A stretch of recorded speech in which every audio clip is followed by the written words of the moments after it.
welcome back to the Home Studio Simplified channel. This channel exists to simplify the complexities of the home studio and to help you make professional sounding music in a less than professional space. The motto around here is that we can dream alone, we can create alone, but together we can achieve so much more. Before we get into today's show, which is going to be production tips in Cakewalk by BandLab, and it looks like we've already got some great questions from some individuals who have joined in the chat. We're going to get to those questions here momentarily.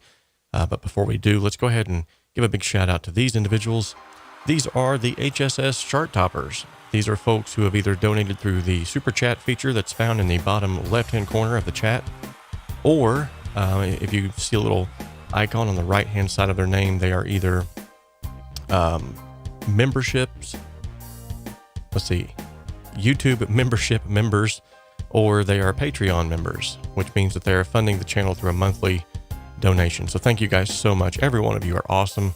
I appreciate every single bit of the love that you've been showing. And if you would like to donate in any way, shape, or form, you find something useful here on today's show or the several other tutorials that we got here on the channel for free, go ahead and consider giving back some way to the community, whether it's through the super chat feature or even through a monthly membership. I would say that if you join with a monthly membership, you're also going to get a lot of goodies for doing that. We got Mob the Gamer here, by the way, who's going on the 2-month mark now of being a member here on the channel. Thank you so much, Mob. And let's go ahead and before we even get into the other soiree of, and we got a lot to cover here today, but before we get into that soiree of stuff, yes, you do still get your song feature, Mob the Gamer, absolutely. And then before we get into that, though, let's go ahead and give a quick shout out as well to our sponsor. Today's video is sponsored in part by the ProMix Academy. The ProMix Academy offers affordable courses from mentors, world-class engineers, Grammy winners, and multi-platinum selling producers. And with the resources available on the ProMix Academy, you can learn how to create radio-ready mixes from the comfort of your own home studio. Most of the courses also offer multi-tracks that you can then add to your portfolio and begin to build out your business. Follow the link in the description of this video to head on over to the ProMix Academy today and start learning the skills that are needed to take your hobby or your business to the next level. Okay, so before we get into the topic today, and like I said, it's a big topic. We may not even get to covering everything that I want to cover, but I do want to answer some questions here in the chat because that's one of the main things that I love about these live streams is the ability to actually answer questions on the fly live. And so one of the questions we had was regarding Cakewalk. Dark Merlin says, good night, Sensei, by the way. Ben Grauer is here. Nice to see you, Ben. Thank you so much for the sign, by the way. I have to get my soldering skills together. It actually quit working within 10 minutes of plugging it in. That's just been my luck lately. I sent a Home Studio Simplified cup. I'm trying to spill this coffee. I sent one of these bad boys to Jurgen, and it made it all the way across the world to Germany, broken. So it's been my luck lately, but I'll definitely try to get that fixed. So James Hines has a question here, and I want to give James a big crowd cheer. Thank you, James, for showing up. I believe this is James' first time that he's ever been here, so good deal. By the way, let me know if in the chat if you can actually hear my sound effects because I'm not sure if they're coming through anymore. I did something earlier on another stream, a live event, and I kind of pushed the button, was waiting for a reaction, didn't get nothing, so I thought maybe it's not coming through. So if you heard that, awesome. If you didn't, then you'll never know that I just laughed at myself. Okay, so James Hines says, I just downloaded Cakewalk and I got some prompt showing in a... Is that still laughing at me? Good night. That lasted forever. I just downloaded Cakewalk and I got a prompt showing in my box that says something about silent hardware, and inside the rectangle is the word master. I can't get any sound out of the thing. Absolutely. He says, is this enough to go on? Yes. Yes, it is actually. And of course he asked first, what is this? And can I ask you about anything? Yes. While you're in the chat, if there's anything that you want to ask during this live stream, feel free to ask. So awesome. Mark George, he's in the chat. Nice. Ted Vanya. Hey, by the way, there's another first timer. Good to see you, buddy.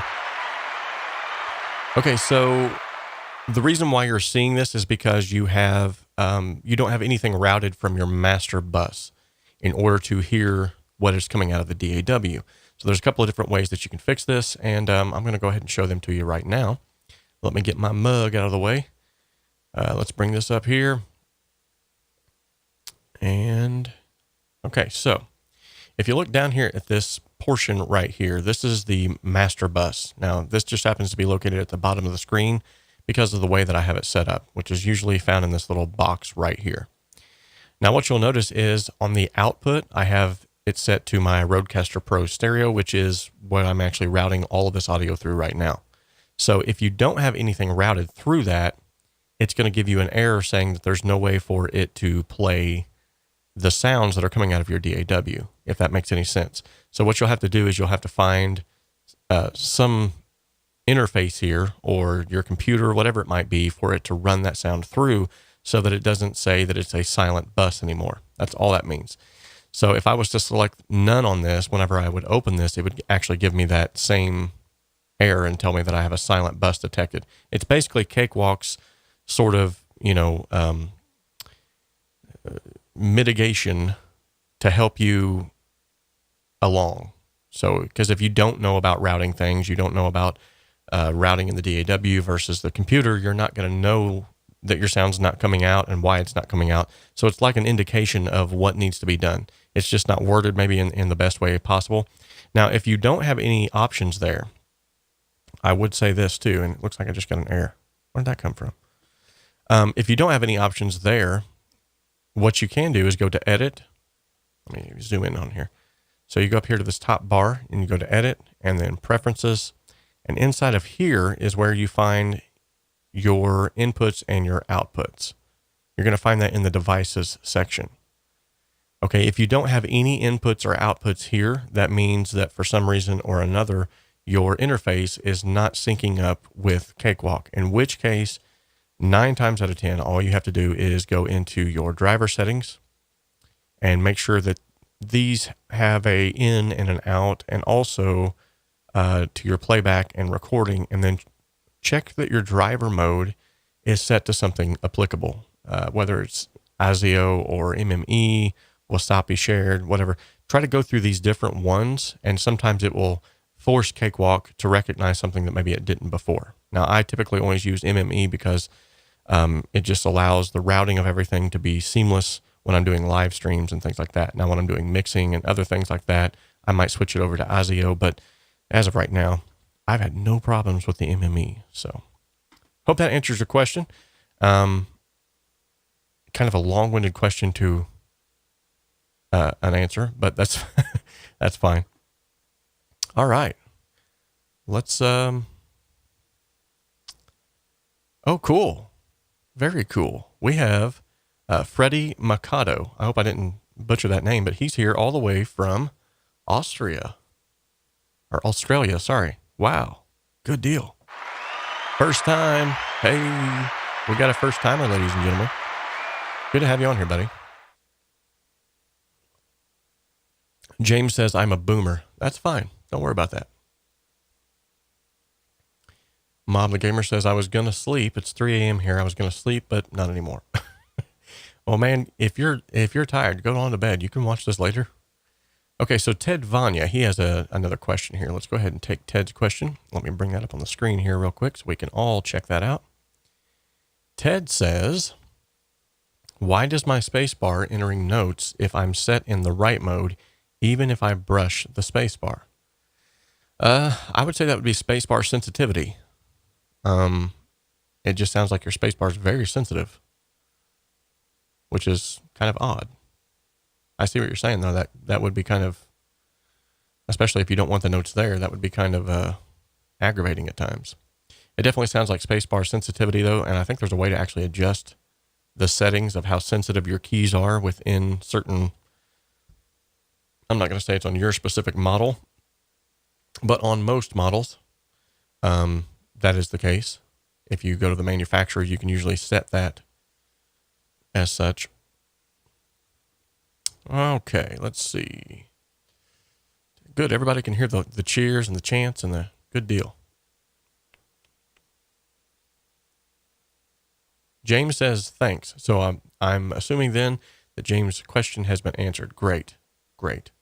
Love seeing that. Okay, so let's get into a little bit of today's topic. And while I'm talking about this stuff, feel free to ask questions. Shoot, whatever it is. But one of the first things that we're going to start covering in the production tips, because I was actually just yesterday, I was in a Skype call with a couple of individuals, 3 individuals there at the end, who signed up for the Rocket Fuel mixing bundle. And this was a sort of a test run of something I'm going to be doing in the future, where I'm going to have a small knit group of 10 to 20 people at the most, and they're going to get access to all of the courses, as well as 6 Skype sessions where I walk them through the tutorial courses and I give challenges to help them to actually create and write a song. By the end of those 6 Skype sessions, they'll have a completed song that they have wrote. And so far, so good, man. It's going great. The individuals that are involved are just really giving it all that they've got, and just doing a great job. I'm very proud of them. In fact, one of the individuals, Jürgen, who's in the chat quite frequently sometimes here, he actually wrote his very first song, never wrote a song before. We're on the 3rd session now of our Skype sessions, and he's got a completed song that he's wrote, first time ever. So it's working. So I'm going to be opening the doors for something like this later, but right now I'm kind of honing it. I want to make sure that it's the most value that it can possibly be. But one of the things that was brought up in the chat as we were talking back and forth about some of the production elements of the songs that they had created is Jürgen was kind of bragging on me, and I'm not trying to puff myself up or pat myself on the back, but he said, one of the things that I love about your channel is that whenever you're doing the live mixing sessions, you actually talk about production as well, rather than just the mixing, because there's a lot of channels that talk about mixing out there, but there's not a lot that talk about production. Although there are some, a lot of the times, even some of the production channels really focus a lot more on the mixing and mastering side of things. And so today, it really made me want to dive into this and say, okay, well, if that's something of value that I'm providing, then I'm going to go all out and do an entire live stream on just that. So we're going to talk about production. And what I mean by production is arranging elements within a song, and not just even that. We're going to go really deep into some of these things. So I've only got a limited amount of time, and I've got a lot to cover.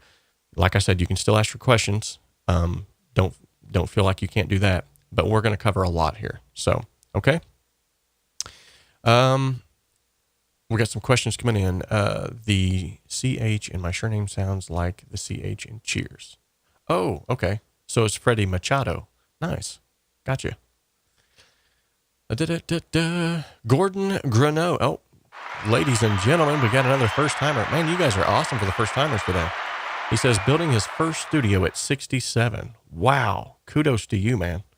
Cakewalk is what I'm going to use. Your stuff is very helpful. Well, thank you so much, Gordon. I greatly appreciate it.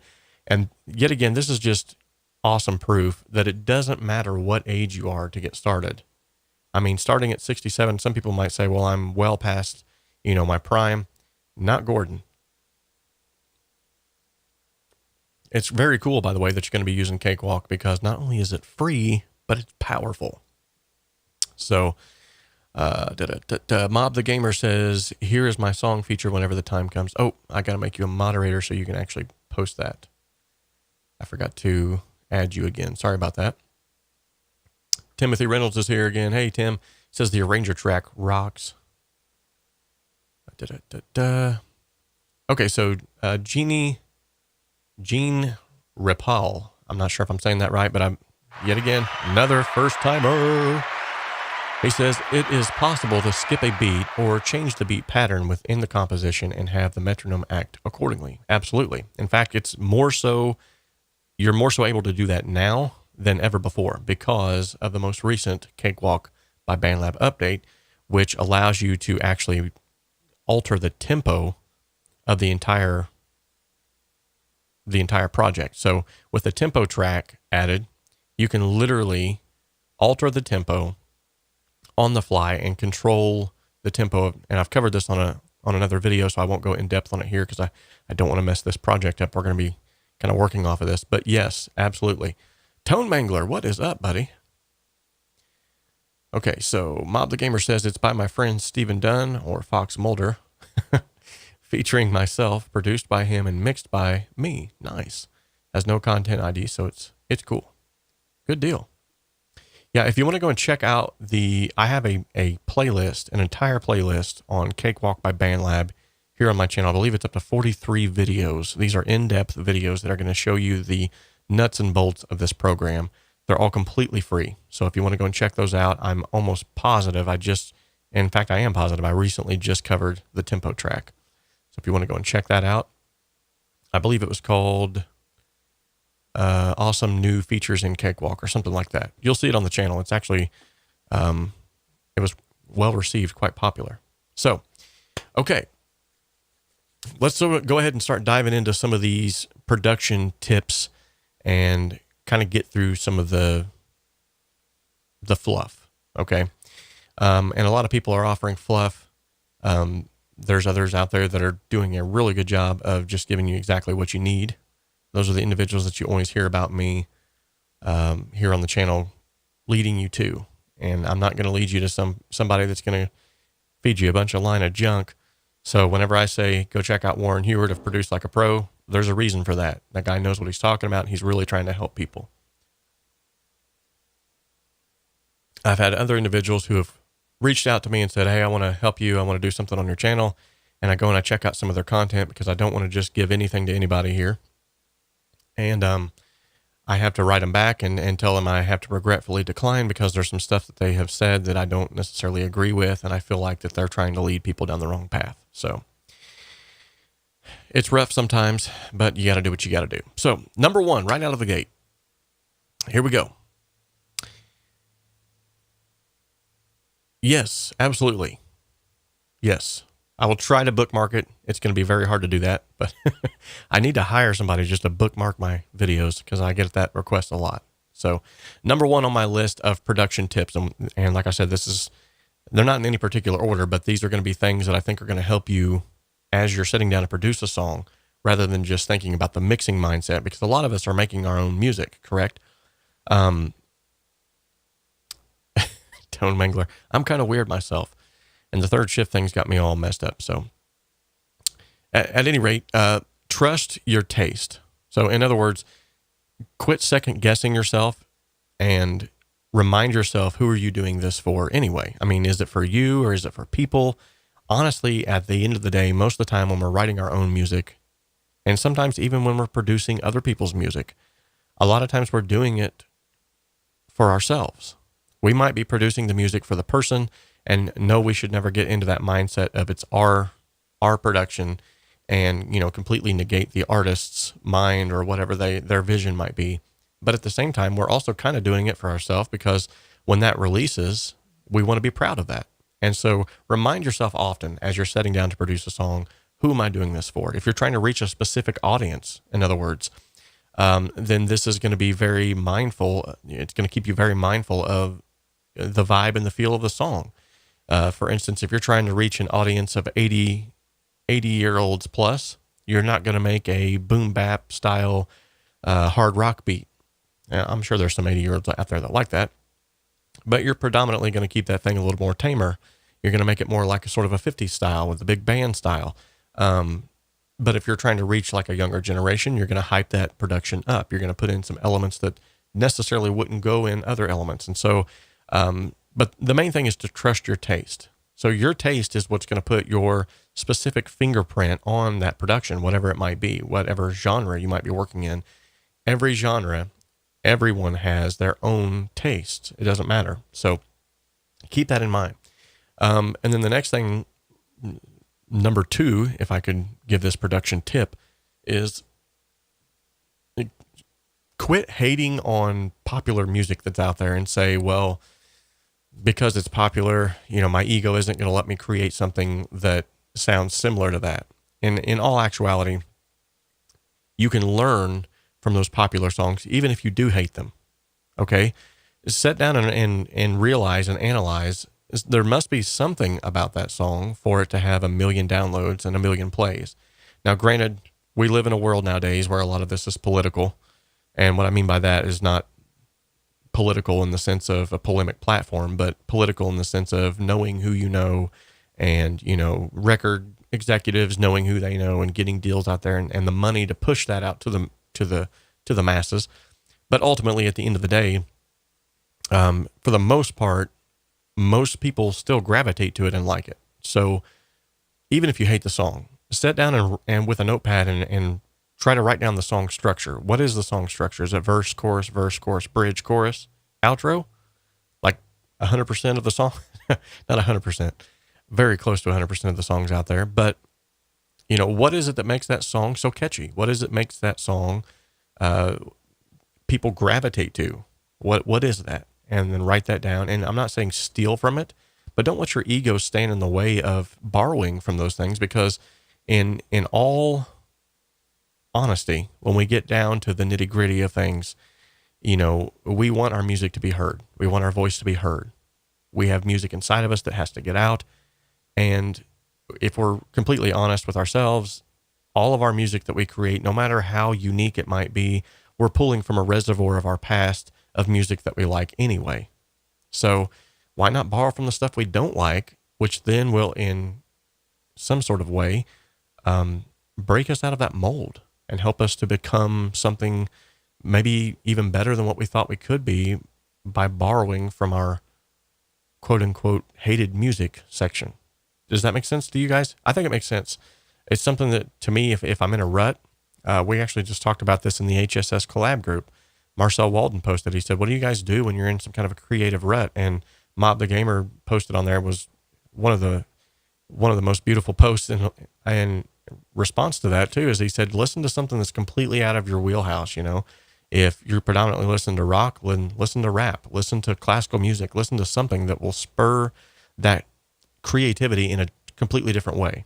And there were a lot of great comments on there, not just Mob's, but that was one that really stuck out to me. In fact, I did an entire podcast on that, episode 44, which was actually entitled, you know, getting past creative roadblocks. So hopefully Marcel will get past that creative roadblock with all of the wonderful people who chimed in to help. So I want to give a big shout out real quick, because I just seen this here in the chat. Mob the Gamer, wow. He says that his song Brace just hit 50,000 streams today on Spotify. Congratulations. Dude, that is awesome. That's not easy either. You know what happens when I released my last song? Oh, man. I'm happy for you, though. That's awesome. Good deal. So we've talked a little bit about, you know, trusting in your own taste and pulling from even songs that you might quote unquote hate. The next thing I want to talk about, and this is portion number 3 before we actually get into like some listening examples here, is using loops. We got to kind of get out of this mindset. Okay. Using loops does not make you a plagiarist. Using loops does not make you a fake artist. It's the end product in the end that really matters the most. So yes, we can get all upset with ourselves. We can get to the point where, you know, we feel like I can't use a loop because hundreds of other people have used this loop.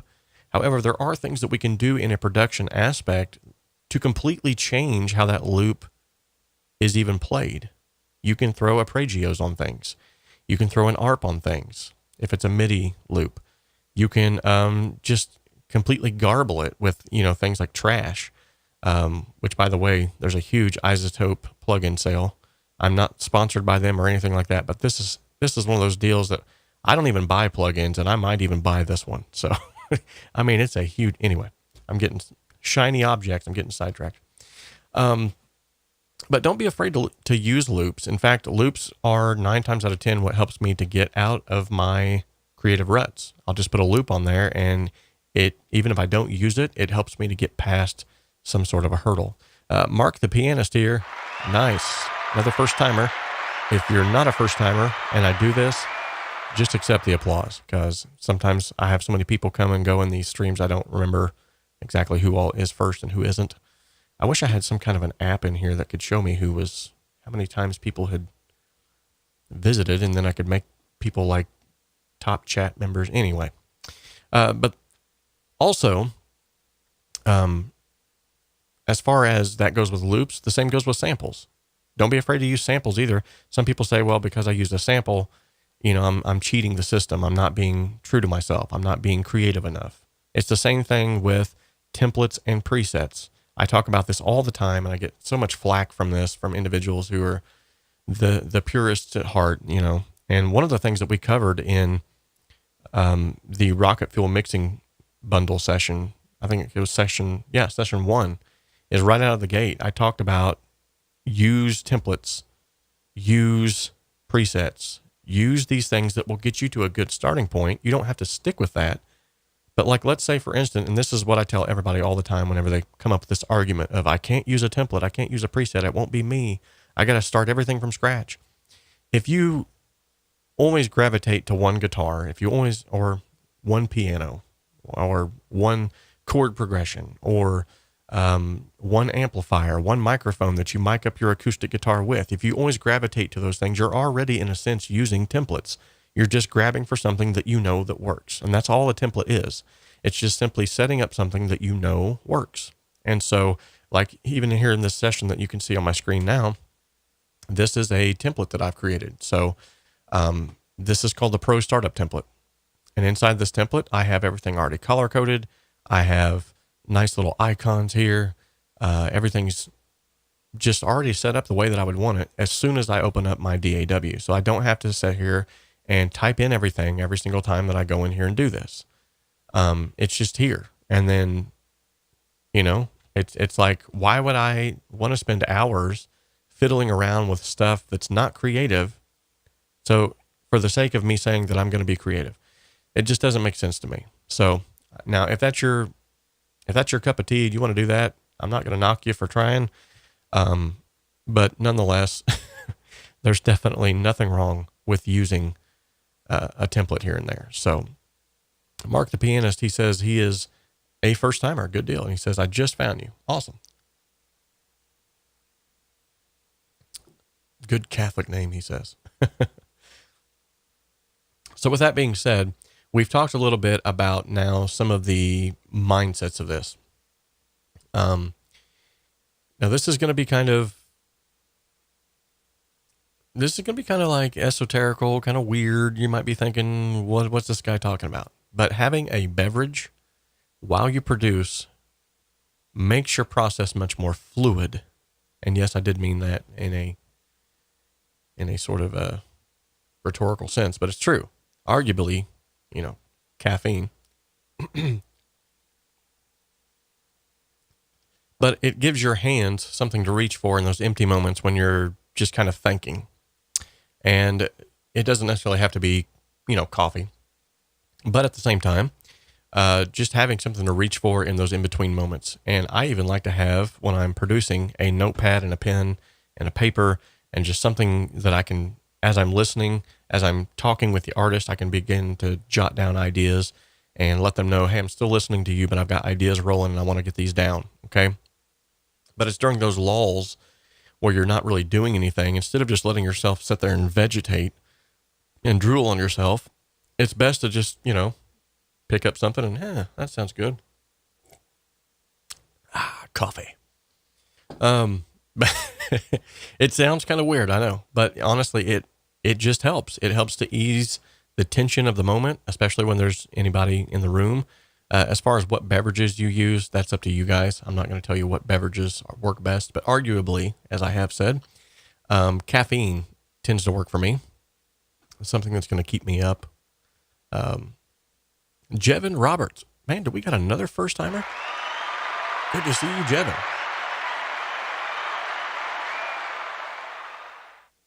Good deal. Loving the first timers here. You guys are rocking it. So the next thing I want to talk about is, yet again, it's taboo, but I'm going to go ahead and say it. Get a nice pair of headphones. Yes, I said headphones. Although I do have monitors sitting here, I will be completely honest with you guys. I use these monitors only a handful of times. I do 90% of my mixing on headphones. And I know right out of the gate, there's going to be people in the chat. There's going to be people that watch this later. They're going to go, oh, this guy's an idiot. He's using headphones. I've heard this. I don't know for how long I've heard this. Pretty much ever since I started. I've always got great results with headphones. And I thought, am I wrong? What's going on here? And of course, Warren Hewitt has this awesome saying, if it sounds right, it is right. And so I would just brush it off and say, okay, whatever. And after getting so many people reaching out to me, there was one individual who was very adamant about how nobody should subscribe to my channel. Nobody should listen to anything that I have to say anymore because of the fact that I mix on headphones. The greatest thing about this was I was then able to, that very same week, Andrew Scheps, who I'm sure most of you have probably heard of, he's this, little mix engineer that mixes people like Beyonce and, anyway, he said that he does 90% of his mixes on headphones. And I was like, boom, right there. And this is the same guy too that disrupted the entire industry by saying that he sold all of his analog gear and now is moving into mixing in the box only. And this is a guy who had racks and racks, walls of analog gear. And so he's saying, I'm getting rid of that. I'm mixing in the box. I'm getting rid of my monitors. I'm mixing on headphones. It sounds like he's pretty much going to a home studio type setting, like what we're working in. That gives me hope. And it was also just really good vindication to post that video and say, so am I wrong or is this guy wrong? So anyway, if you have a good set of headphones, definitely use them. Don't be afraid to use them. I would definitely suggest, however, if you are going to mix in headphones, mix at lower levels and get yourself a pair of open back headphones. Someone had just posted the Beyerdynamics DT770s. Yes, I believe those are the open back version. But if they're not open back, there is actually a way around that too. So, hey, Moquer, I always mess that up. Moquer, whatever. Moquer. What's up, buddy? No, you did not miss Casey. In case those of you that are new here and you're wondering who's Casey, you'll find out here momentarily. We get crazy around here. Anyway, the Beyerdynamics DT770s are excellent headphones. I've got nothing but good to say about them. In fact, they're in my affiliate links. I definitely applaud anyone that uses them.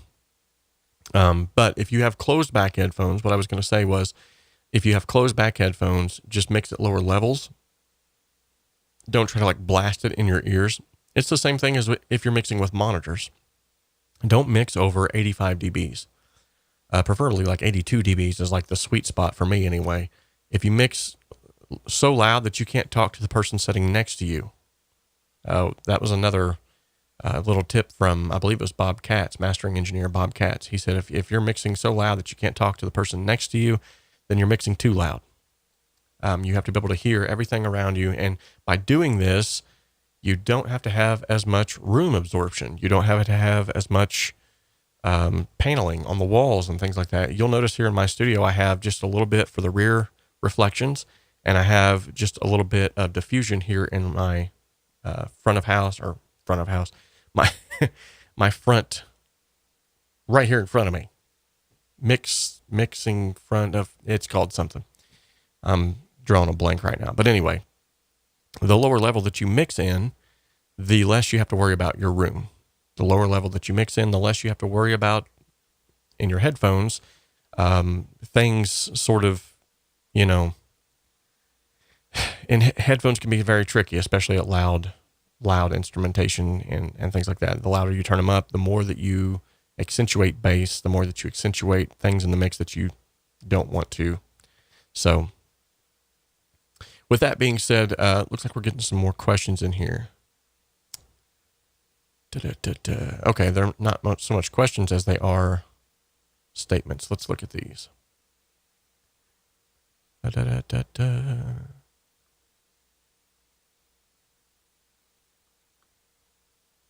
Okay.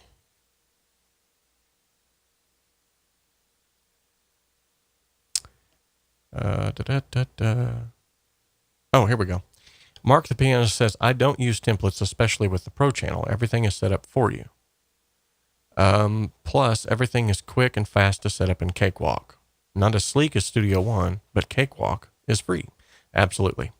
You know, and there's a lot of people I have been seeing here lately too that are actually coming over from Studio One because of some of the options and the new things that they just put in there. Cakewalk is definitely, it's poised to take over, in my personal opinion. So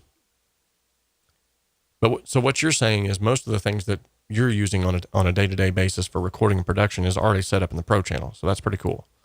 And that's the great thing about Cakewalk, is it already has some sort of template mindset already built into it, and it's aimed at trying to get you up and running fast.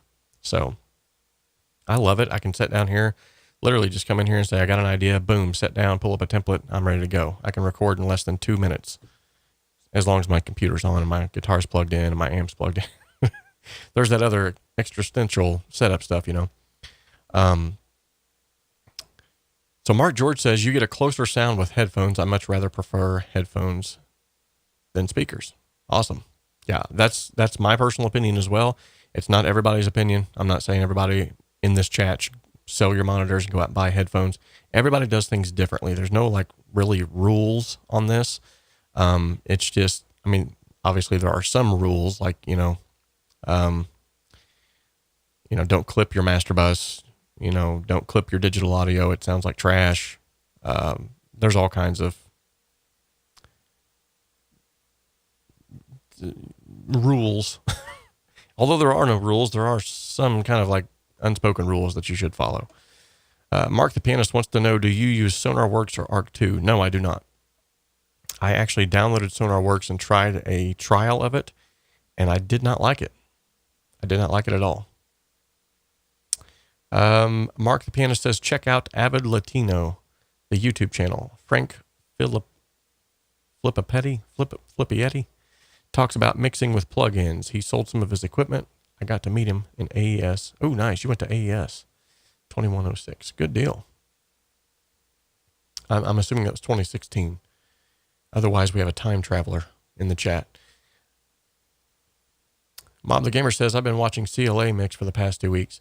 The thing about CLA is I love his process and I love some of the sounds that he achieves, but I just feel like he reaches for stuff so quick, and like he expects the individual watching to know what he's doing and why he's doing it. And I have caught him on a couple of different occasions where he will adjust something and he'll tell you that he did one thing, but he actually did another. So I think he's still got that old school mindset, or maybe it's just, it could have very well been a mistake on his behalf. Cause we all, when you do this all the time, every single day, I've done it here on the live streams. I'll be tweaking a compressor that's not even, it's bypassed, so, or I'll call something totally off the wall. That's not what it is. I'll call a high pass filter, a low pass filter, and I'll swap them, and it's easy to do. But I don't want to say that he's doing it on purpose, but I know there's a lot from that era, the old school era, that tend to kind of hoard knowledge. Like they feel like they got to hoard it all. So, not saying that he's doing that, but he could be. Just throwing that out there. No, this is not Hank's Ghost project. This is actually an older project. Actually, I sent my mix off to Mr. Blint for final approval, and just did some very minimal tweaks to what we already had, and waiting to hear back from him which then I listened to it in the car, and I was like, I probably could have done just a few more things a little bit differently, but we'll see. Mark George says, I only use templates when I'm doing orchestral stuff. Awesome. I think I'm going to go to the chat screen because we got a lot of comments coming here in the chat. So, Jevin Roberts wants to know, will you be touching on EQ tonight, both subtractive and additive? Not to change the subject yet, just curious. I certainly can. That's definitely an element of, I think, production. I do have also mixing with EQ. It's an entire, I think it's like an hour-long video here on the channel, where I pretty much just go deep dive into mixing with EQ in Cakewalk by BandLab. So, and it looks like the chat box is getting cut off. Let's see if I can pull this up here.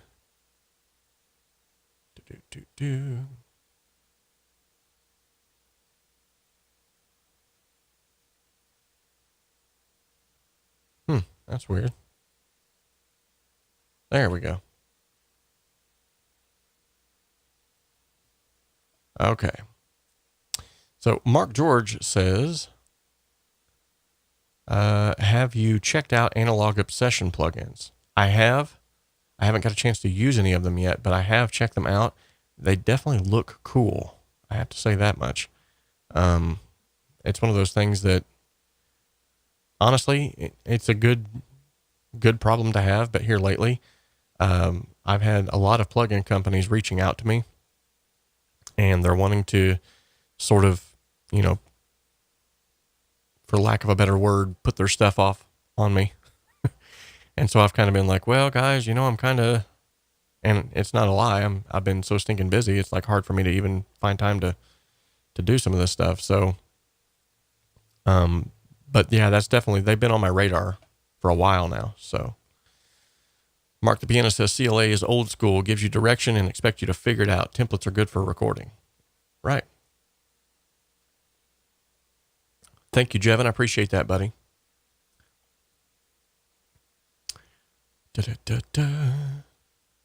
Timothy Reynolds says, I play short ideas. Yeah. Yeah, that's a good tactic to keep sort of in the wheelhouse there, is to just, you know, kind of give yourself some leeway. You know, don't beat yourself up whenever you don't have a completed song or masterpiece in a matter of minutes. But yeah. Or mixing a whole record. Then use Arranger Track to organize ideas. Good. Yeah, that's sweet. So Mob the Gamer says, well, with CLA, I'm just trying to learn some techniques that I might use in the future. Plus, I got his plugins, so it helps me to see how he uses them. Yeah, absolutely. No, I'm not knocking the guy in one bit. That would be foolish of me to do so. The guy is on a level all his own and is very adept at what he's doing. I'm not saying in the least bit that he's not talented or giving out useful information, but what I am saying is, some of those individuals from that old school, you know, way of thinking, man, you got to watch them because they can get kind of tricky. Not all of them, but I'm trying to figure out a way to get this to show up a little bit easier here.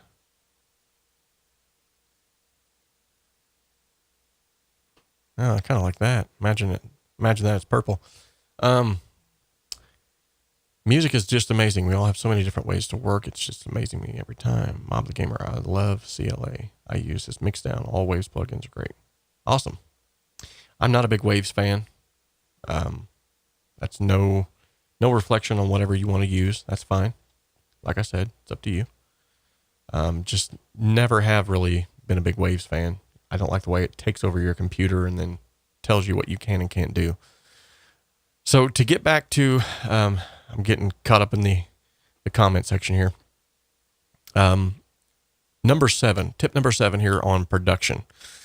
Mixing is not as mysterious as what people make it out to be. Just go ahead and sit down and mix. Make bad mixes. Make tons of mixes. Make good mixes. Make bad mixes. But every time you make a mix, you're going to learn something from it. You're going to begin to build up a reservoir of knowledge, and you're going to tell yourself, okay, I've run into this before on this mix. I ran into this before on that. And eventually, after you build up this sort of reservoir of tips and tricks and ways around things, eventually, after watching, you know, people like CLA long enough and Warren Hewitt's channel long enough and individuals who are in the space creating, I would hope that I'm offering something worthwhile as well. Then you can begin to start sitting down and going, wow, I've actually made a couple of good mixes in a row. And then before you know it, it starts getting easier. And then you start running into more obscure problems that then you're kind of like, what is going on here? And then you have to reach out to someone who's a little bit, you know, on that level. But making a large body of work will never, ever, ever be replaced by tips and tricks. Just getting in there, getting your hands dirty and doing the work is going to get you so much farther ahead than anything else will do. So Mark the Pianist says, Waves is cheap, but sounds good. All the plugins today sound great. We're in a great time. Absolutely. Definitely. I'm going to go back here to the desktop. I'm going to talk now about more some of the hands-on, like nuts and bolts type stuff. I've covered some of the mindset things. I've covered some of the, various ins and outs, and even some weird things like having something to drink. Making sure that you stay caffeinated. But now let's look at a song here. Now, this is an older song, was produced, I think, back in 2000. Good night. What was this? 2014? I didn't write any notes in here. Usually I do. I got this cool little notes section you can write in. I use it now more than I did then. But let's kind of take a listen to this song. And I want to walk you through some elements of the song. So this is where we get into the production elements within the song itself. Some mindsets about the song itself. So let's take a listen real quick.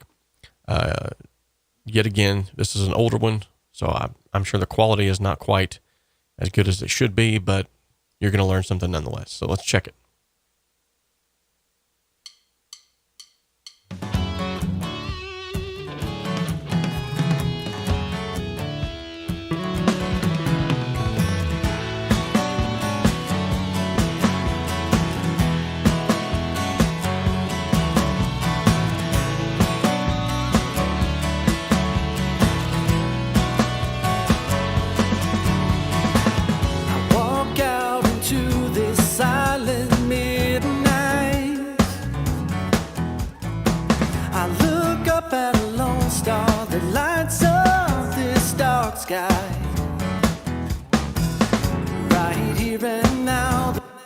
Okay, so there's some things that I want to cover here. And this is, yet again, we're talking like nuts and bolts now. We're talking about actual production elements. So when you listen to a song as a producer versus as a mixing engineer, now most of us are producer, mix engineer, mastering engineer, artist, we do it all, which is fine. But this is talking about taking off your mixing engineer hat, putting on your producer hat. This typically happens at the first stages of things, and then it kind of carries its way through all the way to the final product. But at the first stages of things, you're really wanting to get these production elements in place quickly, because then the song itself can really start to take shape and form. So with that being said, you'll notice that at the very offset of the song, it comes in really bold, just boom, everything's hitting all at once. There's a lead guitar, a solo, boom, comes in, guitars, bass, everything just comes in. But then on the first verse, what did you notice? Using your ears, using your instincts, you notice that pretty much everything else just kind of mellowed out. The lead solo dropped out. The lush delays got a little less lush. You'll notice that there was some extra added elements that weren't in the previous. And this is where the production elements come into play, because if you leave everything in a song full bore throughout the whole song, it will get boring. And it's also going to be a beast to try to differentiate in the ears of the listener which is the verse, which is the chorus, what's going on here. You leave them sort of baffled. And so what you'll notice is we have this big hyped up intro. This is to get people drawn into the song. And then when it gets into the first verse, things mellow out a little bit.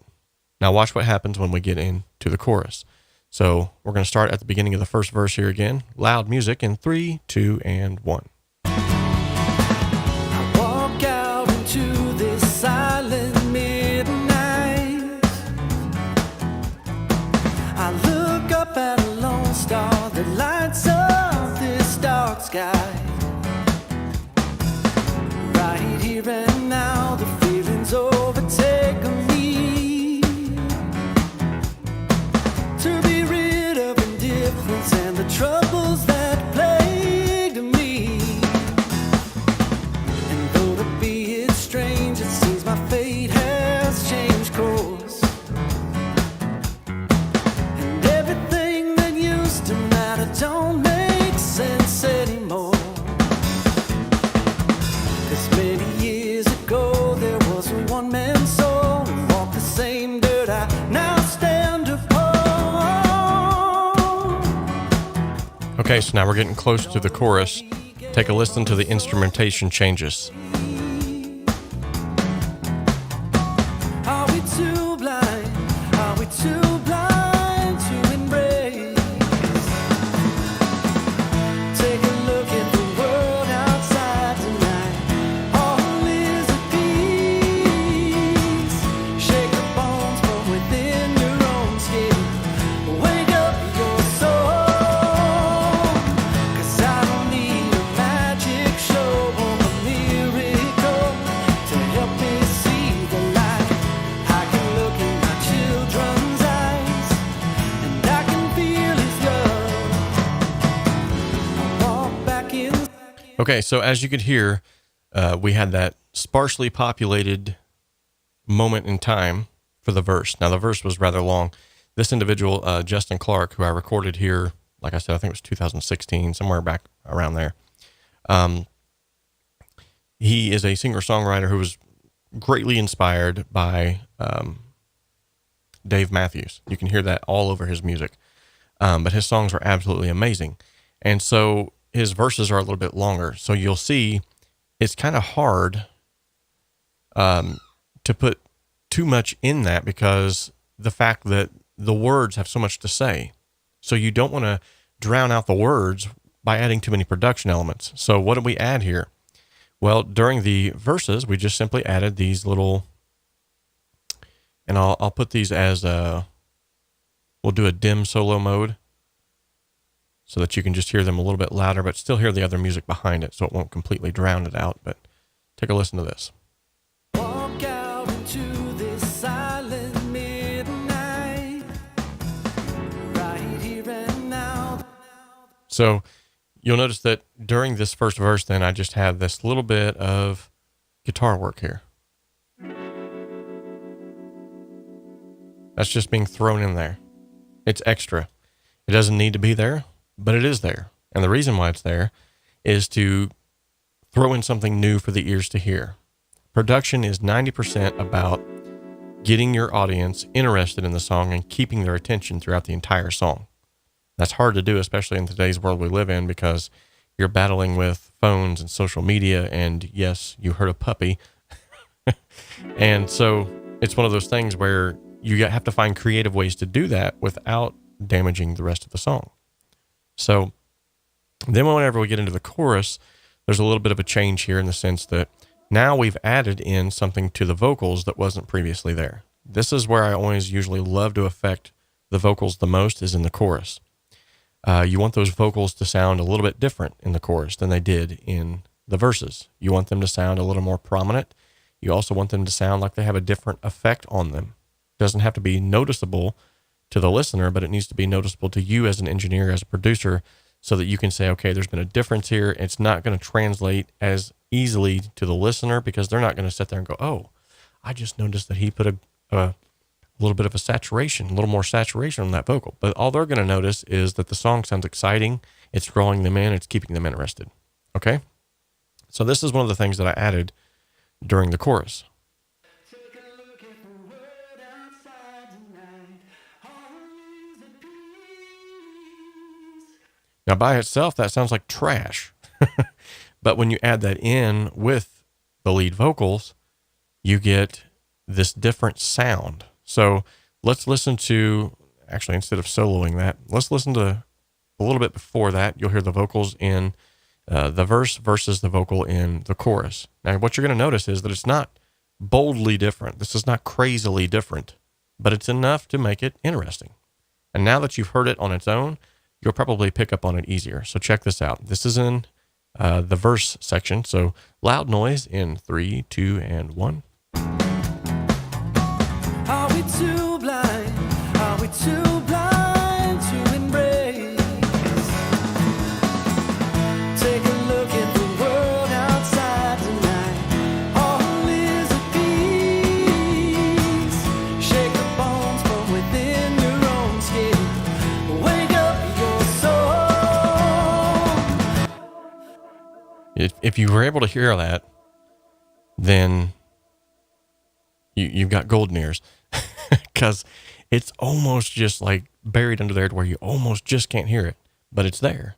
and it's just enough to give that a little bit of a lift. You'll also notice that during that portion, we have harmonies. This is another great time during the chorus to add harmonies. This is going to separate and accentuate that chorus a little bit better. So, all is at peace. Shake the bones from within your own skin. Wake up your soul. and yet again, those are really buried back there. They're not like crazy up front, harmony vocals, but it's just enough to get it to where it needs to be. So then we get into verse 2. Verse 2 is your opportunity. Now that you've got them drawn in, they've already listened to the intro. They've got through the first verse. They're kind of hooked. You've got them to the chorus. They're like, you've sold them on the chorus. Now you're like, wow, this is cool. Now let's see what happens when we get into verse 2. Now, verse 2 is where you can actually start adding more instrumentation.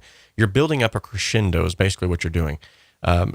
Most music, not all music, but most music I have found that's popular, that's catchy, that keeps them interested, is going to be based off of this principle of this tension that you're providing for them and this release that they get whenever it's finally built to that crescendo. So you're building this tension continually.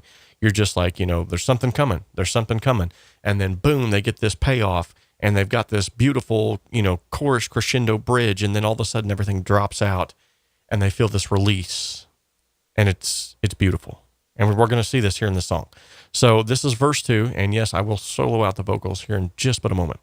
So I'm going to go from the chorus just a little bit before that into verse 2. I'm not going to explain right off the bat what I've done. I want you to listen, use your ears, and ask yourself, okay, what's different here? What's going on? In fact, I'm actually going to get myself out of the way here. Okay, so it might even help to close your eyes as well. So take a listen. Loud noise in 3, 2, 1. And I can feel his love.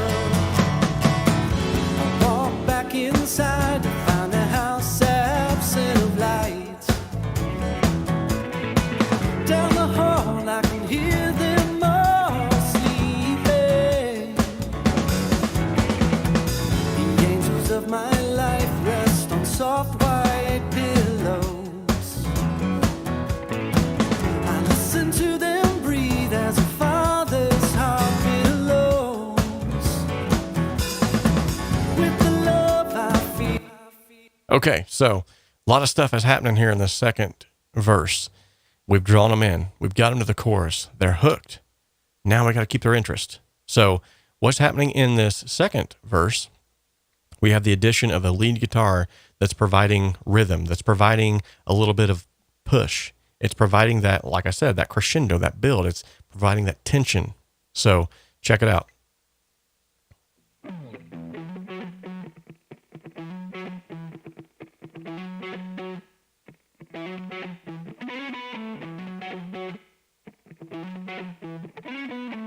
Okay, so that's a new addition. Now, on top of just the little bit of the accent riffs that he's already called it out. Good job, Gordon. You're all over it, buddy. So on top of the accent riffs, we've also got this little bit of an arpeggio thing going on here. Check this out. So that was the previous. There it is. So on top of just the normal accentuation like we had in the first verse, now we've got this extra added little.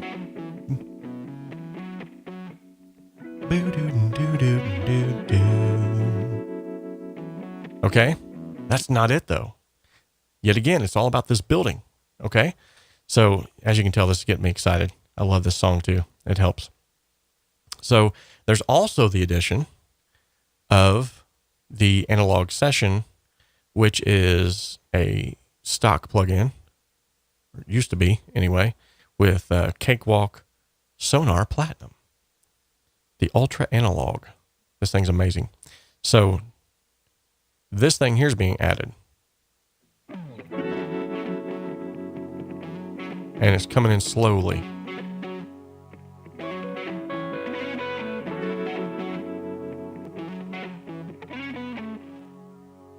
Literally, this is all it's given it.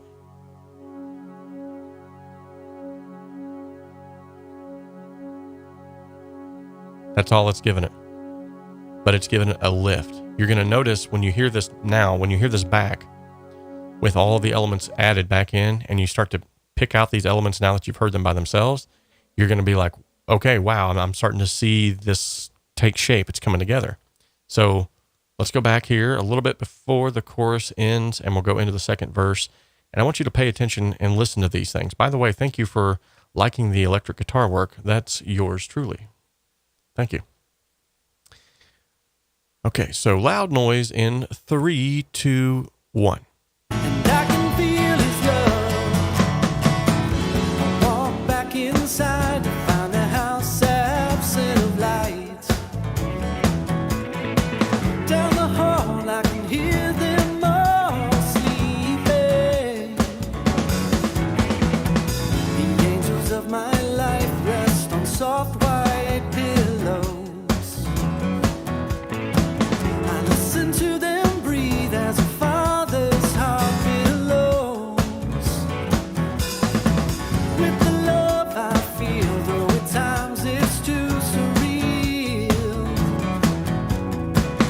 Think the undeserving can reap from these fields. Awesome. Okay, so there's another thing that I want to make mention of that's happening here. And this is more low key as well. You'll notice that a lot of this stuff is very low key. And the reason for this is you're going to find out the more that you do this, the more that you get involved in this. And this is yet again why I kind of like, I kind of steer people clear of certain channels, because everything that they do is just blah. And yes, you can go blah and make it sound great, but if you don't explain how you got it to sound great or why you did it, it doesn't do anybody any good, because then you leave the live stream or you leave the video thinking, man, I got to make everything. I got to crank up the EQ like 6 dBs. I got to compress the snot out of everything in the world. And that's not the case. That's just how they did it to get that sound, but they're not telling you that. They're making it sound like that's what you do with everything, guys. Hello, that's what we do with everything. So I'm not trying to be on a soapbox, and I'm not trying to bash people. Please don't take me like that. But what I am getting at is I'm getting excited, by the way. Maybe it's the coffee. Maybe it's the fact that I'm drinking from my own cup. Home studio simplified.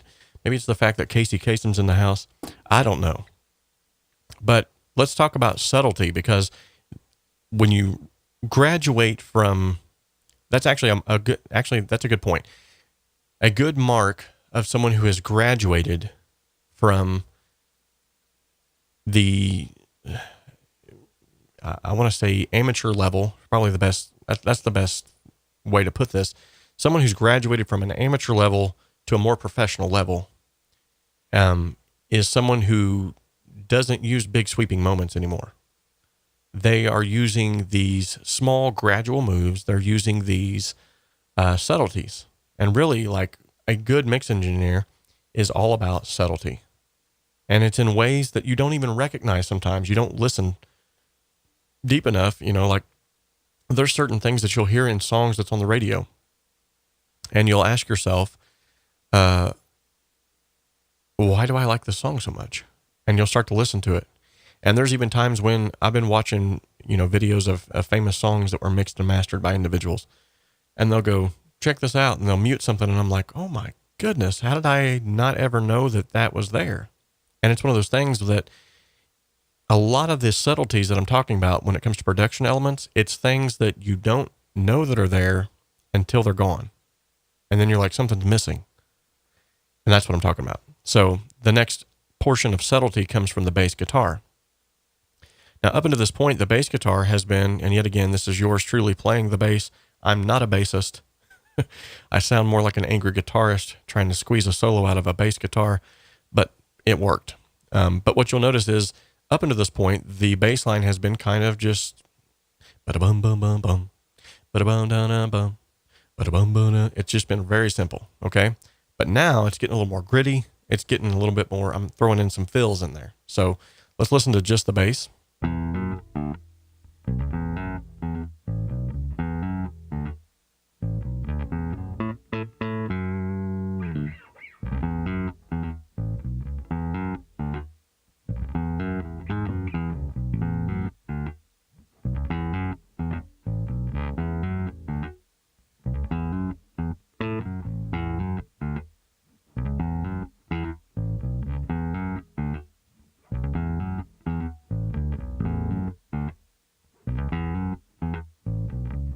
Now check this out. Just that little bit of a change right there. Listen to it in context with the mix. Walk back inside to find the house absent of lights. Down the hall I can hear them all sleeping. The angels of my life rest on soft white pillows. I listen to them breathe as a father's heart billows. With the love I feel, though at times it's too surreal. Think the you hear it? undeserving can reap from these fields of what was once not for our own harvest. All the while we enjoy all the spoils of the time we invest. Awesome. Okay, so sounded like the bass from Billie Jean. Nice, I'll take that. What you'll notice here too is I've got some different automation that's going on. Now this automation I usually do last on a mix because that's whenever I'm going back through and listening to the mix, not touching any faders, not touching any plugins. I'm really just listening for things that I feel like are poking out, things that need to be put back in the mix or whatever it might be. And so the automation usually is the last thing that I will do to a mix after I feel like the mix is reached a good point, and all I have to do is just accentuate a few points of it. And so what you'll notice is during the whole time that this second verse is going, that initial sound that we had here is slowly starting to taper off. And as you can see here, it's getting ready to pick back up. Let's take a listen in context with the mix. All is at peace. Shake the bones from within your own skin. Wake up your soul. 'Cause I don't need a magic show or a miracle to help me see the light. I can look in my children's eyes and I can feel his love. All right, wait for it.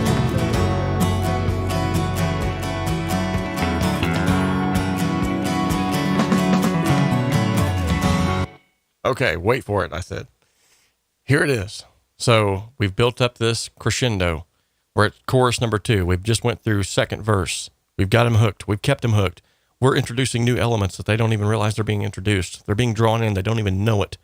Okay? We're sneaky. We're sneaky like that. We're some sneaky little devils. Okay? So we draw them in. We get them all introduced to it. We get them hooked. We're on chorus 2. Now, like I said, we've built up this crescendo, and now here comes the release. We've built the tension. Now we're giving the release. And once you give the release, what's the best thing to do? You just gotta come right back in full bore. Okay? So check this out. I can look in my children's eyes and I can feel his love.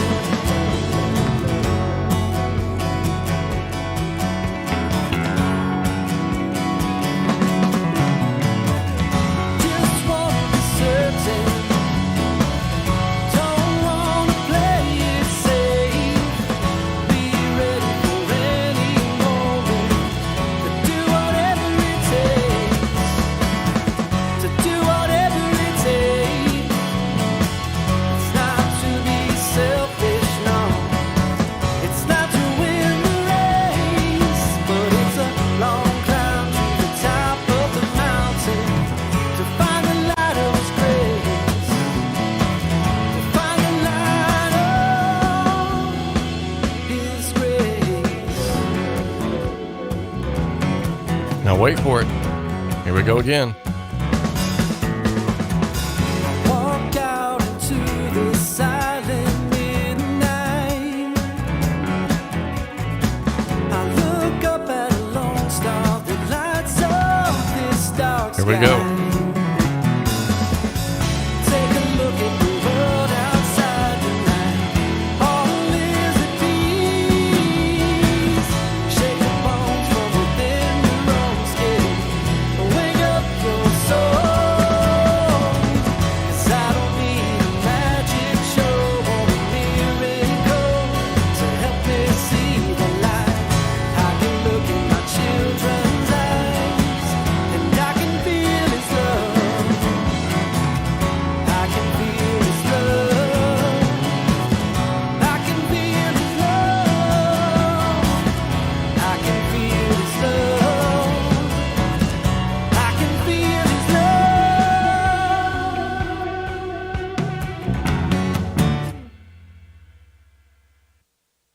Okay. We have walked through an entire production of a song that's used a lot of the same production elements that I use on a lot of songs. Okay. When someone asks me, literally, whenever this individual came into the studio, if I was to strip this down, in fact, I'll do that right now, just to kind of prove a point here of just exactly how important production is. And last track. Oh, it's going to auto save here. Okay, so this is literally what was recorded. He came into the studio, and this is it.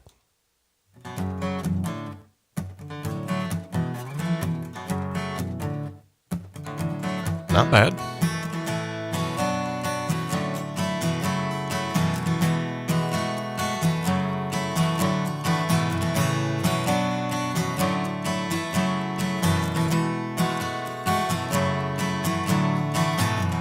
Walk out into this silent midnight.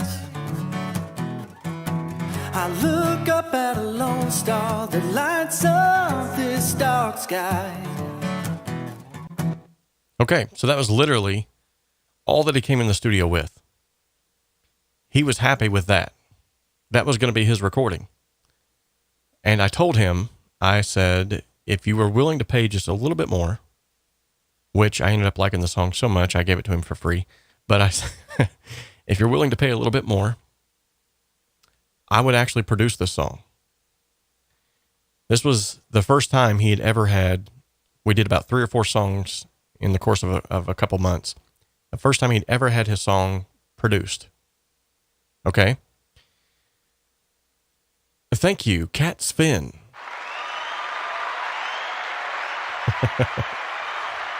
We got a first timer, ladies and gentlemen. 𝗏𝗏𝗏. Anyway, so he was very happy with just leaving the studio with that. Now, obviously, the reverb and everything wasn't quite as thick because I didn't have all the elements in the mix like they are now to get that reverb like it was. So it was a little bit different than this, but literally that's all he wanted. I walk out into this silent midnight. And he was like, wow, it sounds great, man. I love it. And I was like, that's it? That's all you want? And he's like, no, I'm totally fine with just me and my guitar. That's what I'm used to. And so I said, would you mind me producing the song? Be just a little bit more money. And he said, what do you mean by, and I said, well, I'll add elements to it. So I'm going to add drums, bass, guitars. I'll add whatever I feel like the song needs to make it sound more produced. And at first I'll just put it bluntly, he was very negligent. He was like, nah, I don't think so. That's my baby. Don't touch it. And I said, okay, look, what I'll do is, and this is where the free thing come in. I said, I like the song so much that I'm willing to do this for free. If you don't like it, we can completely abolish everything that I've done to it. And he said, okay, let's just try it. I got nothing to lose then, right? I said, no, I'm not going to release it without your previous knowledge. Nothing's going to be done with this without your approval anyway. So I said, would you at least let me try? He came back in the studio. It was a couple of weeks later. Came back in the studio and I said, I just want you to listen to sort of the rough mix that's not completely finished yet, but this is where we're at now. His jaw dropped and he was like, dude, I have never heard my music produced before. I never even knew what it would sound like with a bass behind it, with drums behind it, because he's just a singer-songwriter. Nothing wrong with that at all. He's an excellent singer-songwriter. In fact, he can write songs that will keep you entertained for hours just with him and his guitar, which is a feat in and of itself. But when he heard his music produced, it's what made the difference. And so in today's video, the main thing that I want you to take away is proper production in a song can make all of the world of difference. And it doesn't have to be over the top, like crazy stuff like you think, oh no, I gotta have years of experience. All you have to really do is think of it like this, okay? Let me see if I can pull up something here. We're going to get real nerdy in a not so nerdy way, okay? Let me get this over here. There we go. So here's what I want you to think of. Actually, let me make this full screen. That's not going to work. Okay. There we go. Let's do it like that. Okay, so essentially what you're looking for in a production is, now it's different with every song, don't get me wrong, but essentially what you're looking for is a intro, and then you're looking for verse 1, and then you're looking for a chorus, and then you're looking for verse, okay, it's more like up here, verse 2, okay, and then you're looking for a chorus. You kind of see a pattern here, and then you're looking for, now this isn't every song, I'm just talking like in this song, for instance, okay. Let's take it a step farther. Like, let's actually map out what this song would look like. And I actually have a sheet that I actually will block this out so that I keep in mind what I'm doing. I don't use it as much anymore because it's just kind of comes second nature. But this song comes in up here with an intro, drops down here with a verse, comes up here with a chorus, drops about right here with the second verse, comes up here with a chorus. Okay, everything drops out to about right here. Comes back in. Okay, do you see what I'm getting at? There's this build, release, build, release, build, drop, release, build, and then the outro. This is exactly what I was talking about earlier when I said it's all about tension and release. I hope this makes sense. I'm trying to help this to make sense. I'm trying to basically get you inside my head, which is a scary thought, but basically, so this is your tension and this is your release. This is your tension and your release. Now this isn't rocket science by any means. This isn't something new. It's not some new thing that I'm putting out there. But this is something that just to think about, and that your methods might be completely different. You might want to start out way up here and then drop down. You have all of your instrumentation, crazy amounts of tension, and then a huge drop. And then you slowly start building these blocks up until you get to this huge crescendo up here, and everybody's ears are bleeding and they're all dancing, and it doesn't matter. The point that I'm getting at is 90% of all good songs that are catchy, songs that keep your interest, have this same element of tension and release, tension and release, tension and release. Okay. Now there are some rare instances where it's literally just sort of, and that's fine. One song that I'm thinking of, like right off the top of my head, is, what is that? Chris Isaak's Wicked Game. Okay. That whole thing is pretty much, what am I gonna say to fall in love? Okay, what I'm getting at though is there's a lot of, it's sort of the same, but it builds up through the storyline, the tension and release. As you're following along through the story, you start feeling what he's feeling. And that's the point I want to get across, okay? The tension and release is there for one goal, one purpose. The production elements are there for one goal, one purpose. They are there to make sure, above all things else, that at the end of the day, you feel something from the song. Because if songs don't make you feel nothing, what are they even there for? The entire purpose that you even write songs, I would even go as far as to say the entire purpose that you write songs is to get your feelings out and to get others to reciprocate, to sympathize with those feelings. And so if you can do that, not only with your songs and with your lyrics, but with the music and the elements and everything like that, then you have this awesome, awesome conglomeration of awesomeness. Speaking of awesomeness, you know what time it is. Ladies and gentlemen, let's go to the Wheel of Awesomeness. Take it away, 𝗪𝗂 𝗪𝗂𝗧𝗿. That's right. This is 𝗪𝗂 𝗪𝗂𝗧𝗿 bringing you the Wheel of Awesomeness. Today, when we spin the Wheel of Awesomeness, for those of you who have maybe never been here before, you're going to find out that, well, Robert's kind of weird, and it's okay to be weird yourself. And he's going to spin this wheel, and whatever the wheel lands on, guess what? That's what we're going to do, because he's weird. Okay, wow. Really? Every time I give Casey the microphone, he's got to say something bad about me. I don't get this guy. I fired him 3 times. I put him in my trunk and drove him down. Well, I probably shouldn't tell you that part. Anyway, yeah. Okay, Casey. He's actually giving me the bird right now. What's wrong with this guy? Let's just spin the wheel. I'm telling you what. Anyway. A song feature. Nice. I'm thinking of, let's see how many we got in the chat here.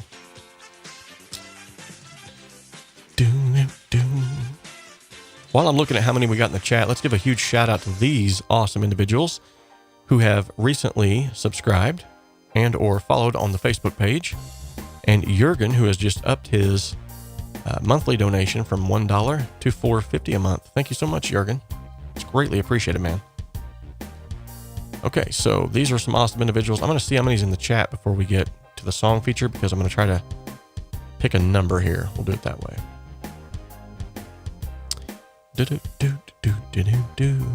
By the way, thank you, 𝗏𝗏𝗍𝗏, who helped to write this little ditty here that we're listening to. Ooh, good deal. Okay, so we got 21 in the chat. Let's pick a number between 1 and 50. Okay?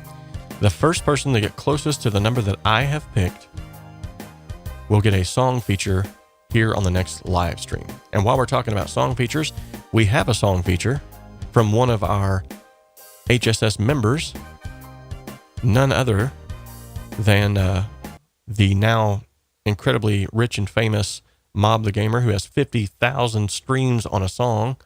Good night, man. That is awesome. Let's go ahead, and I'm going back to the comments here to find out the link for that. Let's see, where's that at?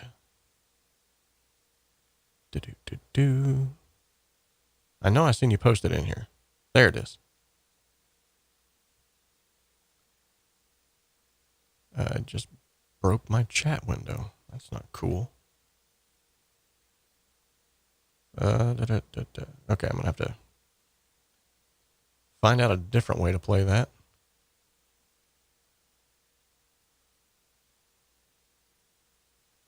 Let's see here. I'm going to get to you, 𝗵𝗶𝘅. Okay, so while we're doing this, though, in the chat, number between 1 and 50, closest person will get a song feature on the channel.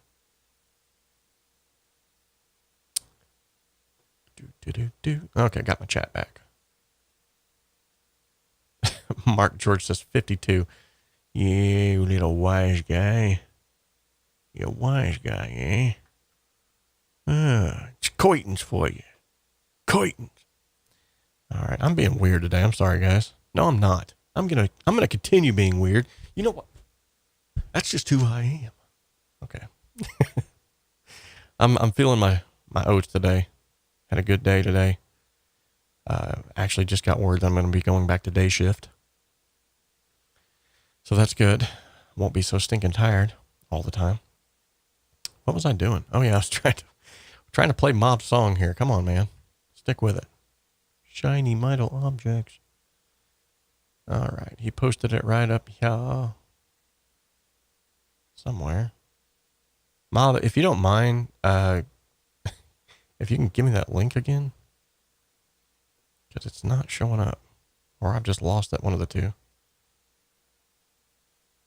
Oh, there it is.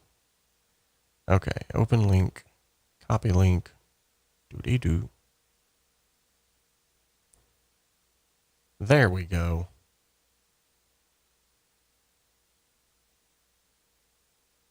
No, it's not letting me. Okay. Yeah, it's telling me, oops, something went wrong. So that link is obviously not working, buddy. That stinks.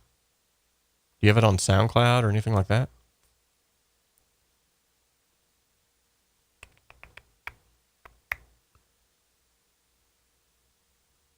Okay. Let's see. He's reposted it. Let's see if this one works. Definitely want to check your song out. Don't want to leave you hanging. Okay.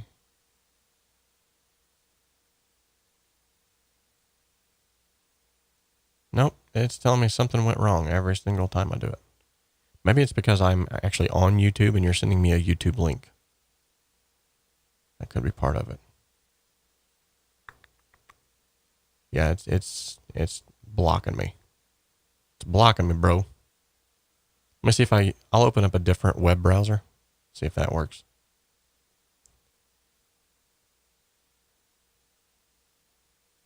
Nope. Not let me do it there either. That's stinking weird.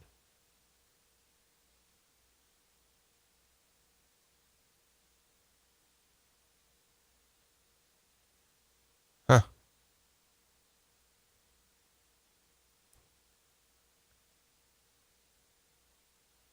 Okay.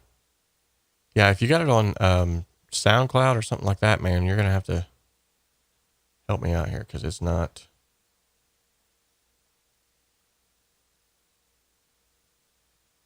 Yeah, I think the reason why it's working for you is because, unfortunately, I'm on YouTube right now, and I don't think it's letting me. There we go. He's giving me a SoundCloud link. I bet this will work. By the way, we have a winner. Gordon Grunel. I'm trying, buddy. Gordon, you are the winner with the number 47. My number was, get this, 50. So Mark George actually would have been closer, but he picked 52, which was over. Anywho, yeah, so you have a song feature. All you got to do to get your song featured on the channel is just simply email me at 𝗏𝗏studiossimplified.com or 𝗏𝗏studiossimplified@gmail.com and just send me like an MP3, or you can even send me a SoundCloud link or something like that. And we will, the next live stream that we have, we'll feature that song and we'll play it on here, and everybody will get a chance to check it out. So congratulations, Gordon, for winning. Now we're going to go and hopefully be able to listen to this awesome song by 𝗵𝗶𝘅. Hey, look at that. Nice. It looks like it's going to wake. By the way, if you are wondering, really, get out of here. If you're wondering, this is what 𝗵𝗶𝘅's, this is what it's going to look like. So if you're looking for it, boom, there it is. All right, let's check this song out.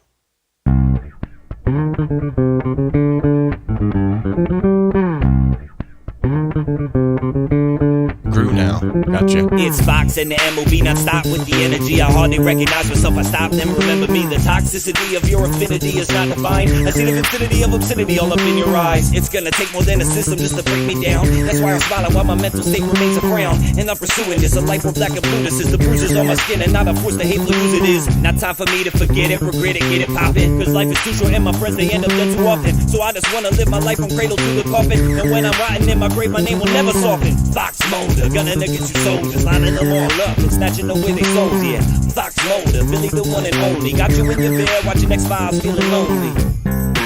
You might try to break me, come on, but you won't even shake me. Come on. You might try to break me, come on, but you won't even shake me. Come on. You might try to break me, come on, but you won't even shake me. If you try to make it better for you all, would you know, but let me go. And maybe you would never produce songs and make it flow from making dough. Blessed by biggest pen I write, hypnotized scriptures and music celebrating life. Scarier than endless night, fantastical magic no matter how the pages might break my spirit. Every time I start to feel it, the fearless in me will rise in the begin to fear it. Or should I seal it, or shouldn't I behind me leave it? Conceal it behind the wall, start to build a ceiling. Try to make it, breaking records for paving the way to make a haven, cause shit's turning endangered. My mind, I'm a sensation, better stat formation, music passenger-ration. Try to make it better for you all, but you know what, let me go. And maybe you would never produce songs to make it fall, to make it know. You might try to break me, come on, but you won't even shake me. Come on. You might try to break me, come on, but you won't even shake me. Come on. You might try to break me, come on, but you won't even shake me. Nice. Nice. Good job, buddy. Summer, me. Definitely. All right, so I gave you the email address. Hopefully you're able to get that. Pete John's studio live today. What is up? That's a first timer, ladies and gentlemen. At least I think it is. I know. SoundCloud's compression. Ugh. It's okay, though. It's still translated well. Love the song, man. It's good. So Gordon Greneau, I definitely, put the email address there. We can contact me. Gordon Greneau. I'm glad you helped me out with that because I was lost. Okay. So for those of you who are tuning in here just a little bit late, I deeply apologize, but we do have to wrap up today's live stream. We've been going now for about 2 hours, an hour and a half, roughly. And so we've covered a lot. If you missed anything, please go back and check that out. Until next time, guys, remember, we can dream alone, we can create alone, but together we can achieve so much more.